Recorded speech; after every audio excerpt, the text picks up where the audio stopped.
Hello, sports fan. This is Steven here with Sports Choice Plus. I'm bringing you a very special breakdown. I'm going to be bringing you the top 5 building blocks in the NFL that are not quarterbacks. Before I get right into that list, I want to make sure you're subscribed to the YouTube channel so you can get all the updates, all the breakdowns, and every single thing we cover here at Sports Choice Plus. Without further ado, let's get right into it. Looking at the NFL, you have a lot of athletes, a lot of talent.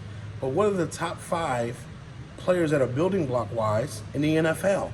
You know, all 32 teams have guys that play great positions that in college may have been one position. They come to the NFL change. But who are the top 5 in the NFL right now? I look at number 1, we have to start with the New York kid. We got to start with the kid that's out there bringing the sauce. You got to think, he's in New York. He's not only shutting down passing lanes, he's creating deflections. He's making big hits. We're talking about Sauce Gardner. Not only was he the best defensive player for the Jets, possibly the best player on the team last year. With his ability to play, his ability to cover, play on or off, he can travel if he chooses to. It's just a big ceiling for this kid. Coming up out of Cincinnati, there was a lot of questions of what he would ever be do on the football field. Would he be big enough to cover these guys, that guy? All he did was have a Hall of Fame season. All he did was have a pretty good defensive season to where he shut down some of the best offensive players in the NFL. And when you're looking back at how, if the Jets could have just scored a touchdown in one of those last 3 or 4 games and won, it would have been a playoff team. And look at what Sauce did. He shut down some of the best names in the offense with some of the best quarterbacks that they played, slowing down the offensive motion. So that's why he's at number 5, because of his ability to shut down things, his ability to change the game plan, and to set the tone defensively for his team to have a successful Sunday. Coming in number 4, coming in from the Los Angeles Chargers, I'm talking about Derwin James. Not only a hard hitter, a smart player, a guy that's frisky, a guy that gets after the football and attacks the football. You got so many people that's intimidated by him, wide receiver-wise, tight end-wise, that he not only can cover tight ends, he can cover your running backs when they come out in the flats. He can go deep, he can ball hawk, he can do a little bit of everything. He's a building block when he's healthy for those Chargers because he makes smart plays. He doesn't literally just headhunt every play. He goes after the interception. He goes after the fumble. And you look at just the way that his leadership on that defense is helping that defense out.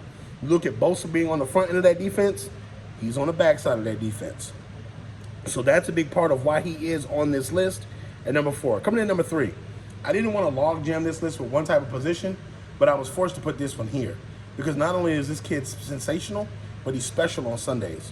I'm talking about Ja'Marr Chase. When Joe Burrow throws those 50-50 balls up, 50% of the time, you know that the DB's not catching it. And the other 50, you know Ja'Marr Chase is catching it. So you got to keep in mind, not only does he play defensive back, but he also plays wide receiver. From the standpoint of making plays, blocking when he's not getting the ball thrown to him, setting the tone for the other wide receivers like Boyd, setting the other tone for the Higgins as well. He's the leader in the locker room when it comes to the wide receivers, and he's the boss man on the field, playing with the hip injury, still balling out. In the Super Bowl, you saw what he did. In his rookie campaign, you saw what he did. And he's setting the tone to have great seasons. He talked about wanting to be the best of all time and break all the Cincinnati Bengals records this season. So it's big. It's very big from that standpoint. When you're looking at what he's able to do for that offense for the Bengals, he's upped his game and elevated his game. Now the Cincinnati Bengals have that much more of a threat on their wide receiver depth chart. That's why he's at number 3. The building block, Ja'Marr Chase, is number 3. Coming number 2, I feel like this kid is the best receiver in the NFL. I think he goes head-to-head with Devontae Adams in the Raiders. But I think Justin Jefferson they've took a lot of his weapons away in Minnesota. Now it's up to Kirk Cousins to get this kid the football. They're going to force feed Justin Jefferson the ball. You're going to see almost a Randy Moss-like, Calvin Johnson-like performance from this kid this season because they made it clear. You are the leader we're leaning on in the future. They got rid of Adam Thielen. They got rid of Dalvin Cook. They got rid of God knows anybody else that's offensively good. And they're leaning on him because they're going cheaper. And they're trying to pay him. And they're trying to move forward with a new quarterback as well.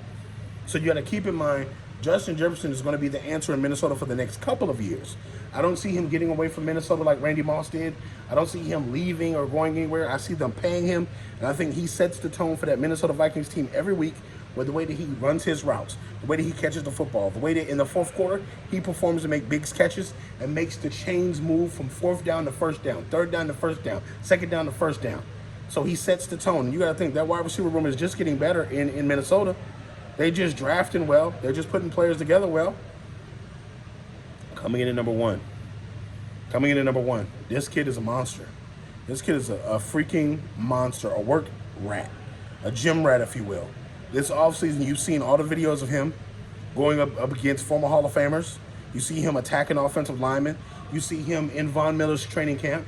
You see him doing everything that you want to see a defensive end do. Watching him play at Penn State, all you saw was a blur. You saw this kid come from the linebacker position, the end position, a blur. You saw exactly what he was able to do week in, week out. You see him as a rookie, you see him as a linebacker, but now you're going to see him purely as a DN. You're talking about Dallas Cowboys defensive end, Micah Parsons. The ability to get low, to bend, to be able to get around those offensive linemen, to be able to use his power, to use his speed, that productivity on the outside, being able to get around those and get the sack, to get the fumble, to get the tackle, to be able to play with the big boys on that line. He's gotten bigger, he's getting beefier, and I think that he's going to be the next cornerstone for the Dallas Cowboys for the next 10, 15 years. Seeing how he plays the game, and he's just doing nothing but getting stronger, getting bigger, more physical.